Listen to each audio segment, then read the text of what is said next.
নমস্কার সবাইকে, মায়ের রান্নাঘরে সকলকে স্বাগত। আজকে আমি আবারও একটা নতুন রেসিপি নিয়ে চলে এসেছি। যদিও বা এটা নতুন নয়, প্রত্যেক সানডে বাঙালির ঘরের মেনু এটা, চিকেন কষা।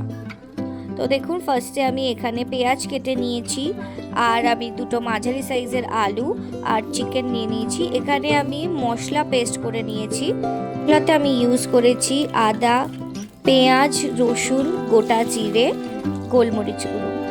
ফার্স্টে আমি ফ্রাইং প্যানে মাস্টার্ড অয়েল দিয়ে আলুগুলো ভেজে নেব, একটু নুন আর হলুদ দিয়ে। আলুগুলো যখন লাল লাল করে ভাজা হয়ে যাবে, আমি আলুগুলো তুলে রাখবো। আলু তুলে আমি এর মধ্যে আরেকটু অয়েল অ্যাড করব। তারপরে গোটা জিরে, গরম মশলা আর তেজপাতা ফোড়ন দিয়ে আমি পেঁয়াজগুলো ভেজে নেব একটু লাল লাল করে। পেঁয়াজ ভাজা হয়ে গেলে আমি এর মধ্যে করে রাখা মশলাটা অ্যাড করব।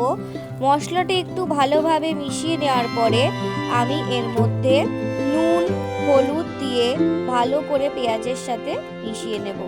আমি এখানে একটা টমেটো অ্যাড করেছি কালারের জন্য, যেহেতু আমি এখানে কাশ্মীরি মির্চ ইউজ করিনি তাই। এবার চিকেনটা অ্যাড করে আমি এটাকে কষতে দেব 10 থেকে 15 মিনিট। 15 মিনিট পরে ঢাকা খুলে আমি ভেজে রাখা আলুগুলো দিয়ে আবারও এটাকে ঢাকা দিয়ে ভালো করে কষানোর জন্য। কষানো হয়ে গেলে আমি এর মধ্যে গরম মশলা দিয়ে এটা নামিয়ে নিয়ে এটা পোলাওয়ের সাথে সার্ভ করেছি। সবাই প্লিজ লাইক, কমেন্ট, সাবস্ক্রাইব করে